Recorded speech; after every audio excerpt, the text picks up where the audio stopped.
पाठ 8 गुणग्राहक राजा म्हणजे गुण ओळखणारा राजा। तिशी ओलांडलेले सयाजीराव गायकवाड फेरफटक्यास निघाले। बरोबर मानकरी नारायणराव घाटगे होते। इतक्यात मुलांच्या हसण्या खिदळण्याचा आवाज ऐकून महाराजांनी घोडा थांबवला। वडाच्या झाडावर एक मुलगा माकडासारखा उड्या मारत घोड्यावर चढला आणि पारंबी पकडून माकडासारखा झोका घेतला। दुसरा मुलगा त्याचा पाठलाग करत होता। दोघांचा सूर पारंबीचा खेळ सुरू झाला। बघता बघता सयाजीराव महाराजांना त्यांच्या बालपणाची आठवण आली। बालपणी ते मौजे कवळाणे या गावी राहत असत आणि तिथल्या मारुती मंदिराजवळच्या वडाच्या झाडावर आपल्या मित्रांसोबत सूर पारंब्या खेळत असत। थोड्या वेळाने महाराज भानावर आले आणि मानकऱ्याला म्हणाले, ह्या चपळ पोरांना राजवाड्यात बोलवा। राजवाड्यात परतल्यावर महाराजांनी महाराणी साहेबांना हा प्रसंग सांगितला। त्यांनाही तो खेळ पाहावासा वाटला। महाराजांच्या आज्ञेनुसार शिपायाने पोरांचा शोध घेतला आणि गजानन आणि काळूला राजवाड्यात यायला सांगितलं। गजानन हा यशवंतराव माणिकचा तर काळू हा रहीम चाबुकस्वाराचा मुलगा होता। घरच्यांना काळजी वाटायला लागली। दुसऱ्या दिवशी दोन्ही मुलं राजवाड्यात आली।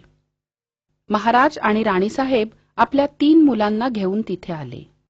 दोन्ही मुलांनी आपापली नावं सांगितली, गजानन माणिक आणि काळू चाबुकस्वार।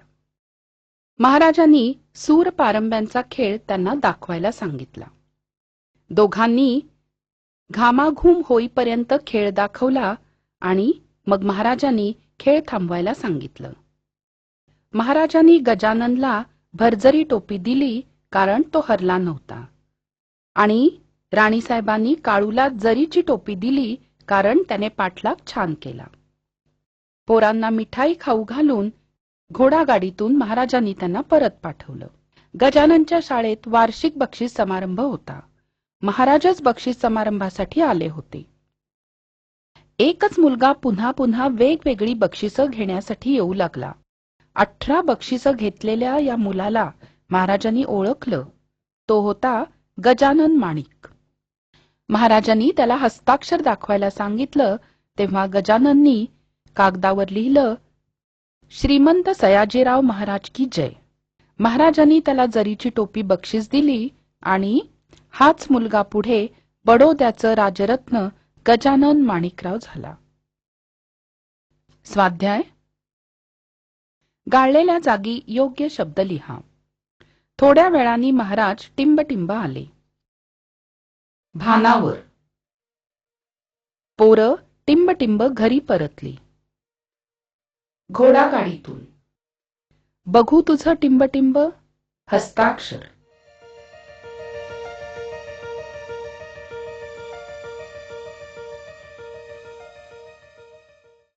आशा आहे या व्हिडिओमधील टॉपिक तुम्हाला समजले असतीलच।